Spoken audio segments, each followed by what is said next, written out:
I'm Candice Malcolm, and this is the Candice Malcolm Show. Happy Friday, everyone. I hope everyone is having a great day so far. I'm very pleased today to be joined by a fan favorite on the show. Every time I have this individual on, I get lots of positive feedback and people urging me to invite him back. So back by popular demand, we have Marc Nixon. Marc is a content creator and political commentator focused on real estate and economics in Canada. Marc, how are you doing? Great. Thank you very much for having me back. Great to see you. Okay, I want to start with this story, which is sort of, I don't usually cover non-Canadian stories, but I promise there will be a Canadian element to the story. And I'm talking about these horrific murders that took place in Washington, D.C. So here is the headline over at the National Review. Pro-Palestinian man charged with the murder in shooting deaths of 2 Israeli embassy aides in D.C. So I'm going to just read a little bit from this story. Really kind of sad, gruesome story. So Elias Rodriguez, age 30, has been charged with the murder of 2 young Israeli embassy staffers who were gunned down outside of the Capitol Jewish Museum in Washington, D.C. on Wednesday night. Police charged the Chicago, Illinois native Rodriguez with the murder of foreign officials and first-degree murder, among many others. Rodriguez chanted "Free, free Palestine" as he was being detained and told police into custody, "I did it for Palestine.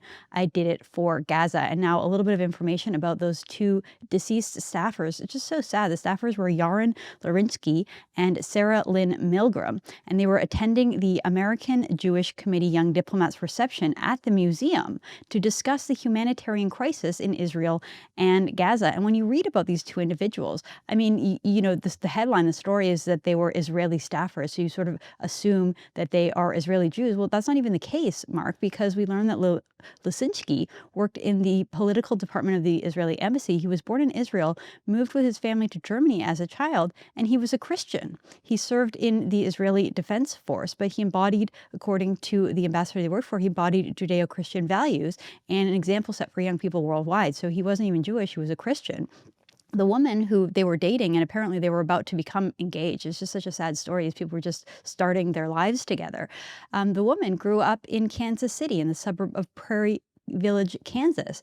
And then she ended up going to university in Washington, D.C. She got a master's degree from the American University in Washington, D.C., and started working in the embassy's public policy office. So she was an American. Just so horrific and senseless. And I do want to tie it to Canada because we've seen these free Palestine protesters run, circles throughout our cities, trashing our cities, blocking traffic, ongoing protests from these same sort of people. And now you have one going and actually crossing the line into political violence, into terrorism in North America. And so I'm wondering if I could get your thoughts on this sad story and maybe some of the reaction that you've seen. Yeah, thank you. So one thing that I noticed is that this took place only a few blocks from the White House. That's the first thing that's quite alarming. This is a very safe area, so you would never think that this type of thing would occur. So one thing that Canadians should realize, and that's the preamble that you described, is these were normal civilians. They weren't any special, badges, anyone that would stand out that would be targeted. It was civilians. And it doesn't matter, like you said, these are human beings, these are people. And we're seeing this uprising in Canada, so that should concern Canadians that, we saw the burning of the flags. We saw the chants that they were doing in Vancouver last year. Is this a public safety concern in Canada? What are we, so, and, these are civilians. So one thing that bothers me is that, Canada has our Canadian values, and, we're seeing other countries come to our country and bring those issues to the Canadian soil. So, yeah, that's my take on that. And then we're seeing. Yeah, go ahead. Well, it's North America, right? This isn't a war zone. This doesn't really have anything to do with what might be happening in a war between Israel and Gaza, except for that it's being brought to our doorstep. And for me personally, I worked in Washington, D.C. as a 20-something when I finished grad school. I spent a year working there. It's a great place to be. It's very vibrant. It's full of these kind of events, young people from all over the world that go to D.C. to work in various, embassies, but also universities and think tanks. There's just a really vibrant, fun culture in D.C. embassy for young politically minded people. And so this idea that someone was bringing this sort of horrific political violence to just murder someone in cold blood and then continue to chant the political slogan, to me, it's so outrageous, right? There should be a concern from anyone watching this story. And then it gets even worse, Mark, because I'm going to bring in another element, which is the cheerleading that we saw on social media. So I'll start with Jaden Baldondia, who's recently deleted his Twitter account after putting this out. This individual is a former Green Party candidate in the riding of Calgary East. And this is what he writes on X just hours after the news broke. He writes, 100% justified. Just like Luigi and Rodney Hilton, peaceful protest has failed, and the people need to start fighting back against those in positions of power. Okay, 100% justified, right? So let's just look at this individual, right? He's a young guy. He's a candidate for the Green Party of Canada, which I assume doesn't really take much to sign up and run for candidate. It says he's an environmental science student at Montreal University in Montreal, fighting for collective liberation. So he's some kind of a communist. He's got a bunch of flags here. I looked it up. It's he's got the Palestinian flag. The next one is the Congo flag, a Sudanese flag, and then of course the trans flag. And look at his location. He calls it Treaty 7, which basically just means that he thinks that Canada is an illegitimate country and that he doesn't recognize it, and so he calls it by like the First Nations Indigenous name people. This is really scary. This is a dangerous mindset that has taken hold on the political left. That the types of people that you see active in university protests, the same kind of free Palestine people that we saw just ever since the October 7th attacks, people justifying those horrific terror attacks in Israel, people cheerleading on the side of basically like murderers. And the whole idea that like Canada's illegitimate, Israel is illegitimate, and this is becoming kind of almost mainstream within a segment of the political left and within sort of young Canadians. What do you think about that? It's atrocious. All lives in everywhere matter. There's no type of violence that's acceptable. Murder is, these poor young people. You know, luckily, there's many Canadians that don't see it the same way as this young gentleman. And clearly he deleted his account for a reason, because there's no place for that. None. Especially in a country like Canada. We need to get back to our roots, which is freedom and prosperity and unity. And that's something we've lost in the last 10 years. So Absolutely. Okay, one more. Rachel Gilmore, our friend, the former reporter for Global News, she also had a problem with this. So she quote tweeted a New York Times correspondent, just basically just saying that these were young political staffers. They met in Washington. They fell in love. He was about to take her to Jerusalem to meet his family and had bought an engagement ring before they were gunned down. Right. And so Rachel Gilmore saw that tweet. And this is what she writes. She says, it's hard to stomach such obvious displays from the world's biggest news voices that, to them, some lives absolutely matter more than others. These murders are deeply wrong and sad, but I have never seen Peter Baker, the New York Times journalist, write this kind of an article about a murdered Palestinian. So she's saying that, like, how dare you even cover this story and write about them sympathetically? These were young people who were murdered in the prime of their life. How dare you do that? Because there is this other war happening on the other side of the world. And I get that these two young people worked for the Israeli embassy, but they weren't like making the decisions on the battlefield. Like they weren't like actively engaged in the war, right? They don't really have much to do with it. And so this weird idea that like, I don't even know. I don't want to jump inside Rachel Gilmore's brain too much. I don't think that there's much thought going into these kind of things, but just such a just gross thing to say. Any final thoughts on this one? I have two thoughts. I don't remember one time that I thought she had a good take on anything. That's the first thought. Like, so, and what I'm wondering is she doing it for clicks, or is she really that like that? And so I always scratch my head going, there's clearly either there are people like that out there, or, she's doing it to, for clicks or something. Yeah, probably the latter. I don't really know. Okay, let's move on to a topic you're probably more comfortable with, Mark, the economic update. So there was this inflation report that came out during the week. CBC reported this way: inflation drops to 1.7% in April, driven by lower energy prices after the carbon tax removal. So the sort of implicit thing is Mark Carney has saved us already. He got rid of the carbon tax, and now inflation is going down. I think you had a bit of a different take. So what did you make of that?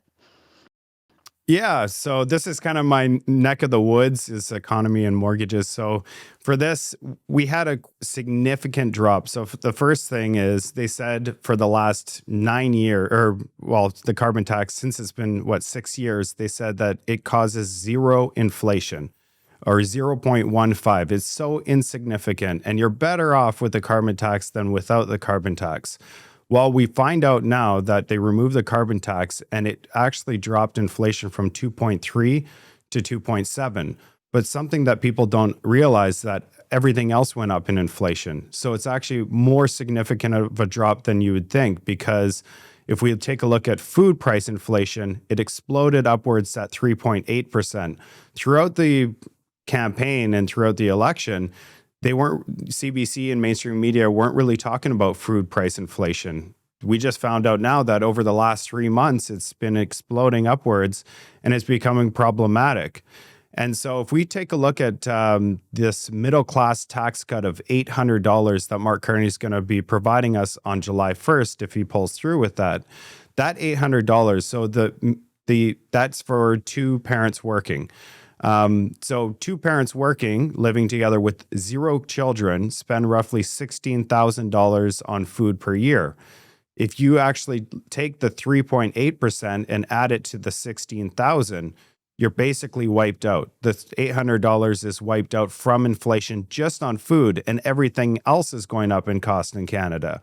And if you are a family like myself, I got kids, I'm spending roughly $24,000. So he needs to do a significantly larger tax cut just to make it even for food price inflation. And that's something that people don't realize. And one thing that's concerning is the Bank of Canada has an interest rate announcement on June 4th. And based on this food inflation and the other inflation, even though we're at 1.7%, the likelihood of them cutting now is 35%. There's a 65% chance of them doing nothing.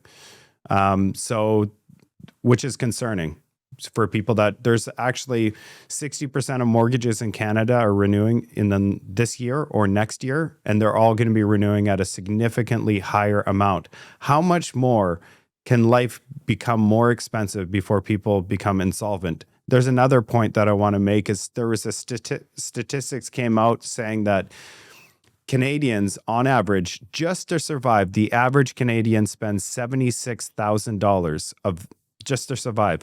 That is after tax. That means you need to earn $108,000 just to survive. Well, guess what?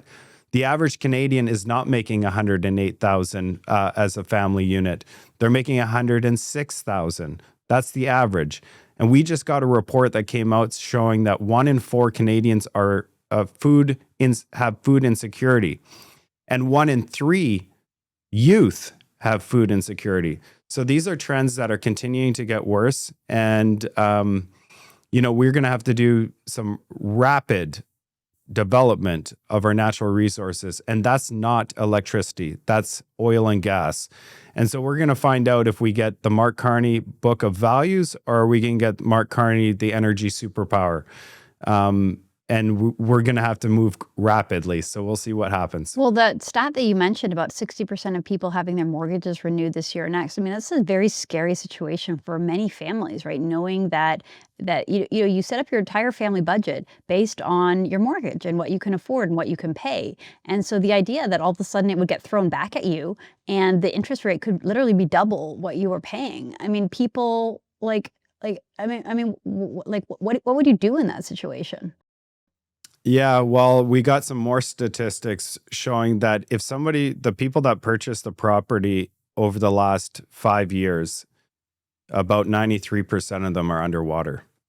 So one thing, which is, when I saw that statistic, meaning the value of your property has dropped and gobbled up all of your, the purchase. So you put 20% down, so that's gone. And what happens for these individuals, they won't have to deal with it right now, but in 5 years from now, when they renew their mortgage, well, actually, if they purchased within the last, so maybe those people this year or next year when they're renewing, what happens is first of all, we're hearing that the credit within the banks are tightening, meaning they're going to be more selective on who they lend to. Even if you have a good job, it's stable, they might actually decline you for the renewal because they're selective. So you'll fall into a more pricier lender if you could find one. Also, for those people, what happens is they do something called loan buy down. And loan buy down means that you have to pay the bank money in order to keep your loan in good standing. And so, for example, if you have a non-insured mortgage, you have to put 20% down. Well, if the value of your home's gone down from 1 million to 800,000, right? And then you got an 800,000 mortgage because you did 80%. Now your value is 800,000. You'll have to buy the loan down to 640,000. So that's 160,000 that you need to come up from nowhere to buy down to remain whole with your mortgage. So there's that's something that's materializing. We're going to have to see where interest rates go and something to pay attention to, because in the city of Toronto, we're already seeing a record amount of listings right now. This is the spring market. So May is usually when the real estate market is the busiest, and it's not busy at all. There's no sales. People aren't selling anything. And I saw 10,400 condos for sale. It's just, the numbers are just astronomical. And so what happens is by summertime, the market's going to slow down. It's already slow. Yeah. So the only thing Wow. that's going to happen here is prices are going to have to adjust. So I'll be making. Yeah, sorry. Have we seen prices adjust though? Because I know there was a bit of a controversy. Mark Carney's new housing minister, Gregor Robertson, former mayor of Vancouver, was asked whether he wants to see housing prices drop. Now, if you are young and you haven't yet entered the market and you're looking to buy your first home, you need the prices to drop because no one can afford $1 million starter home. I mean, very few people can, right? And so you want the prices to go down. But then in the situation that you're describing, if you've bought in the last 5 years or if you're a homeowner, you absolutely don't want the prices to go down because it could mean you lose your house. So have we started to see any movement in prices? Yeah, well, actually, if you take a look from 3 years ago, the prices are down almost 20% in Toronto. They're coming down across the country right now. And I expect prices to continue to come down because what's going to save this thing? Right now, we will have a paused interest rate June 4th. The bond market, the 5-year GOC is close to 3%. It went down to almost 2.2 and a quarter. So we're up almost 75 basis points in the last couple of months. So, and for people that out there, fixed term mortgages are priced on the 5-year GOC. So if you're at 3%, usually you add 100 basis points above the 3%. So mortgage rates are around 4%, 4 and a quarter, 4%. Right now. The one thing is that the Gregor Robinson said he doesn't want to see prices go down at all. He wants people to maintain the value of their homes. And then people are like, well, how are you going to make life more affordable for Canadians and people get into the housing market? And he said two things. First, we're going to remove the GST on new homes. And then the second thing is they're going to make these manufactured homes and slap them together and drop them places. And so basically what they created is, when I grew up, the Canadian dream was to own, the white picket fence, a nice home. And that dream's finished, especially with this Liberal government. They think that the Canadian dream is a backyard shed. That basically is a backyard shed. They're going to drop it off, and then they're most likely going to rent it to you. Right. Maybe Exactly. you'll own it, but they're going to make it affordable housing. That's unacceptable housing, in my view. We need to go bigger. We need to dream bigger. The dream they're selling us is very sad for our youth, and that's why I'm so discouraged that we didn't elect for change, something new. Even if for the people out there that were on the fence or they voted Liberal, I mean, the thing is that we had the Liberal government for 10 years. We know what they're going to deliver for us. Even if you change the face, one person, the cabinet, 85% of the cabinet is the same. As if you would think that, okay, there's a new leader, so this leader is going to be able to make the 85% of cabinet ministers competent when they're not competent. it's not realistic. So, if we want change, actually, I have something to add here is just watching mainstream media since the elections finished. And now we've had the sworn in of the cabinet ministers. The one thing I've noticed from the mainstream media and the left is that they're coming out and saying, we believe that they're going to, Mark Carney and the Liberal government is going to increase wages across Canada. And they're going to cut taxes and do all these things. They're basically describing Pierre Poilievre's platform. Well, I want to make it very clear to Canadians. If you want conservative policies, you have to vote conservative. You can't expect a Liberal government to adopt conservative policies because they're not conservative. They're progressive. They're going to print money into infinity and beyond. They're going to continue to do everything they've done in the last 10 years. And if you expect something different, you're going to be disappointed. Well, I think that's right, and I think that the new cabinet that Carney introduced just reminded us of that. That this is the Trudeau government 2.0, same people, same cast of characters. Don't expect anything different. Well, the CBC, you mentioned that the legacy media was out there, covering for Mark Carney.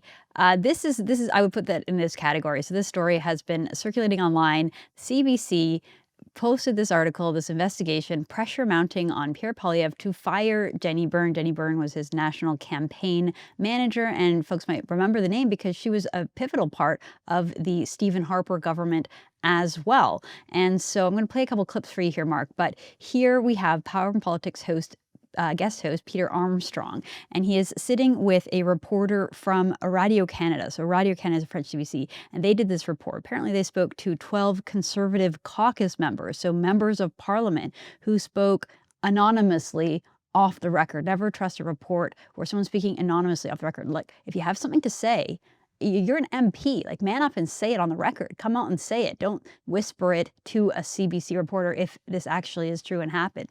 But I'm going to play a few clips of this report, basically just describing how these anonymous Conservative MPs want Jenni Byrne to be fired. Let's play the first clip. They basically blame Jenni Byrne for the defeat in the last election, failing to adapt to the situation with Justin Trudeau leaving, Donald Trump arriving on the scene, and failing to grasp the change in the mood of the electorate when they did not change their platform, when they did not change their message. So that's Radio Canada reporter Christian Noel, kind of repeating the same narrative that we heard like in the Globe and Mail throughout the election. We heard this from Doug Ford and his chief of staff, Corey Tenike, saying that, the Conservatives didn't pivot enough about Trump and they should have maybe spent more of the campaign talking about Trump. I dismiss that. I think that's nonsense. I don't think that that had anything to do with the outcome of the election. I agree that there was a period in like early 2020 when Poilievre just seemed a little flat-footed, but he caught his stride, and by the time the election was rolling around, he was back and he was on playing offense. But this idea that they should have pivoted faster, what do you make of it, Mark? I think that CBC is trying their hardest to cause chaos within the Conservative Party. That's all it is. It's mainstream media. They create chaos. They create scripts. What they've done here is try to create doubt. There's no doubt in my mind that Pierre Poilievre is the strongest leader that Conservatives have had in 40 years. How do we know this? Because Pierre Poilievre was able to get 8 million votes, the largest amount of votes in 40 years for the Conservatives. There was no failure. The failure was the NDP. Jagmeet Singh completely collapsing his party and causing all of those votes to go to the Liberals.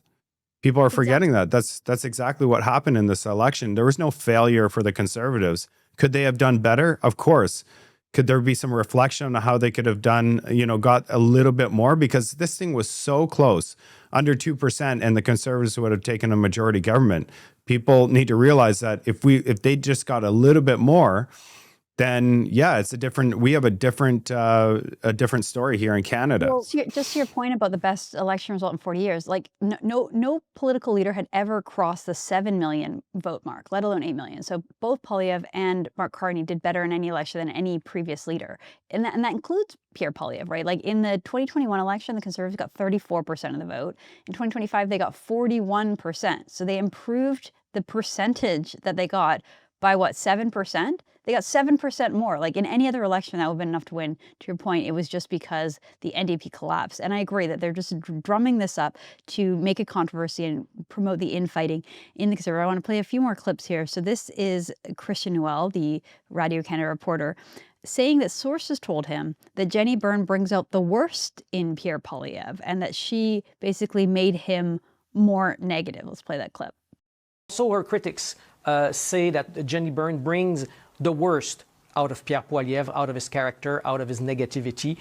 For her, everything is a battle, I've been told. If you don't win, you lose. And it brings out the negative tone of Pierre Poilievre that seems to be rubbing electors the wrong way. So rubbing electors the wrong way, yet he got 41% of the vote, which again, folks, is better than any other Conservative leader since 1988. And Brown Moretti, one more clip for you here, Mark. This is the same reporter saying that basically the caucus members he spoke to said, fire Jenni Byrne or we're going to fire you, to Pierre Poilievre. So let's play this clip.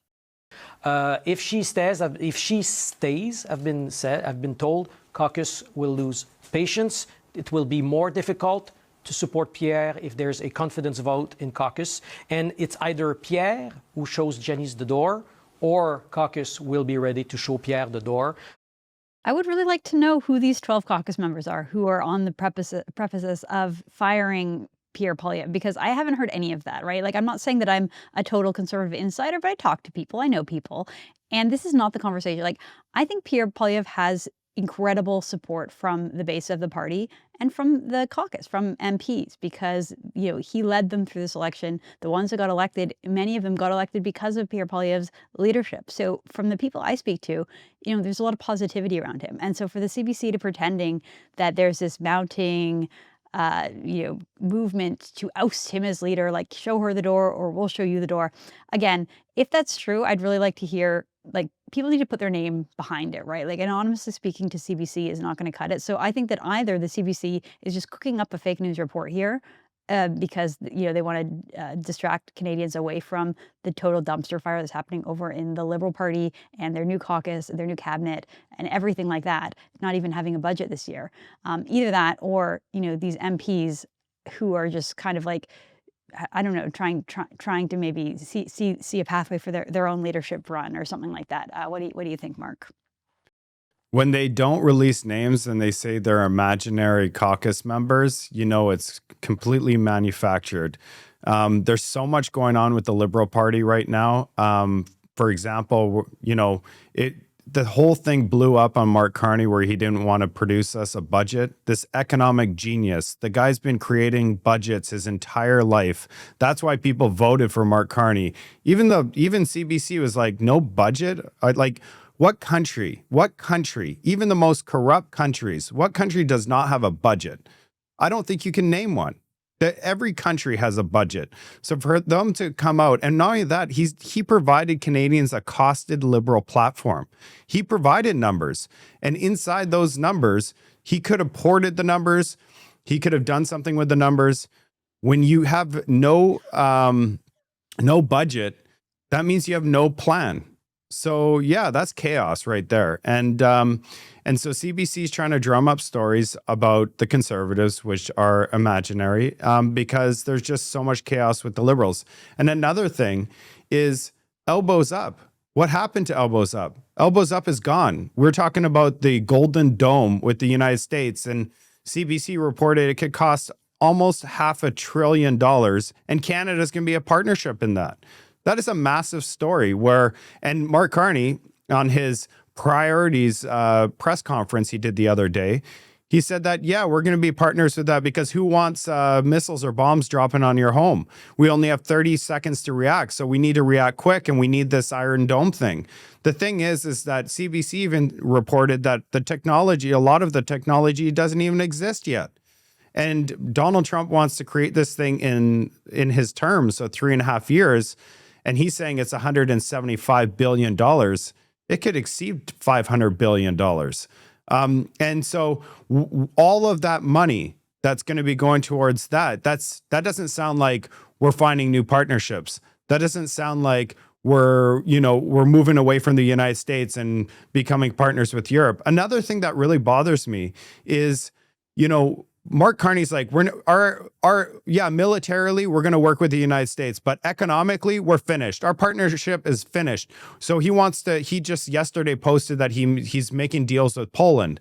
He's making deals with Europe. He's making deals with Australia. Do people not realize that in order to make deals with these countries, we need cargo ships, we need planes, we need all of this? It makes zero sense from the guy that wants to save the planet and he's net zero, but he's making deals with countries that are literally on the other side of the planet. All of that pollution to get trade with them has to, we're going to create all this new pollution. When in reality, if something ever happens to us, like we're married to the United States, we are like married. We can't move geographically. We can't move Canada and just make Canada go to Europe. No, we're literally married. We need to figure out our problems and we need to work with the United States no matter what, militarily, economically. And guess what? In 3.5 years, we're going to have a new president. The relationship's going to change real quick in 3.5 years. This entire thing has been drummed up in order to gain votes. And we know that elbows up has become elbows down real quick. And we're going to hear in the future that we're doing more with the United States. Oh, all of a sudden we have a trade deal.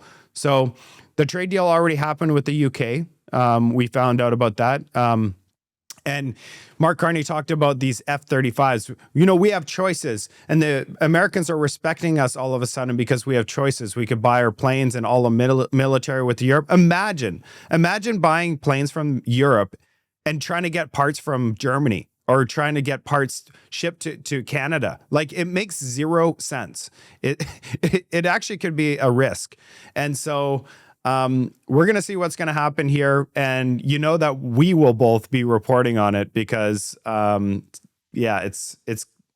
Well, it's wild, and they can't get their act together, right? Like Mark Carney can't even find a chief of staff. So Marco Mendicino, former MP and minister, was originally tapped to be the temporary chief of staff, but now he seems like he has to stay because he can't find anyone. I was told that Mark Carney was handpicked from like these global elitist circles. He calls himself a globalist and an elitist.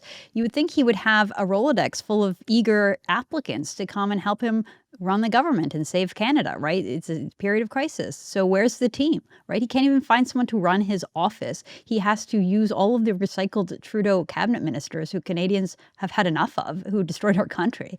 It's not looking good for Mark Carney. Well, Marc Nixon, great to have you. I always enjoy you on the show. We'll have to have you again, back in real soon. Have a great weekend. Thank you very much. All right, folks, have a wonderful weekend, everyone. Thank you so much. I'm Candice Malcolm. This is Candice Malcolm Show. Thank you and God bless. You're watching Juno News, Canada's fastest growing independent news network.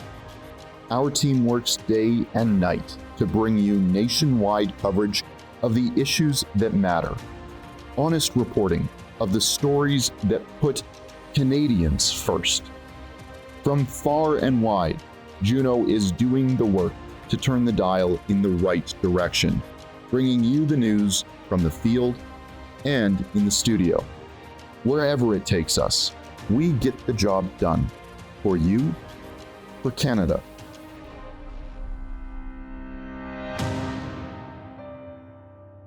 Subscribe today and help us replace the CBC. Go to junonews.com to join the fight.